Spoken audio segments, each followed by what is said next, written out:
tiếng chỉភាសាកូរ៉េថាំងគីដាក៏ប៉ុន្តែមកដល់កូរ៉េតែកូរ៉េនិយាយ thank you នៅពេលដែលយើងនិយាយថាទៀងជាភាសាកូរ៉េគឺពាក្យរបស់វាថាំងគីដាថាំងគីដាដែលយើងនិយាយខ្លីថាំងកយូ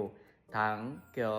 យូទៀងហើយពាក្យថាំងគីដានេះគឺជាពាក្យផ្លូវការអញ្ចឹងពេលយើងប្រឡងឬក៏សរសេរសំណេរអីយើងត្រូវតែប្រើពាក្យថាំងគីដានេះបានត្រឹមត្រូវតែក្នុងការរស់នៅប្រចាំថ្ងៃភាគច្រើនជនជាតិកូរ៉េតែងតែប្រើពាក្យ thank you ដាទាំងគីដានៅពេលដែលនិយាយថាទៀងជាភាសានិយាយឬក៏ជាគ្រាមភាសាដែលមនុស្សទូទៅក្នុងការរស់នៅប្រចាំថ្ងៃជនជាតិកូរ៉េគាត់អាសាប្រើពាក្យហ្នឹងវាមិនមែនជាពាក្យផ្លូវការនោះទេទាំងគីដាជាភាសានិយាយខ្លីក៏យើងអាចនឹងនិយាយថា thank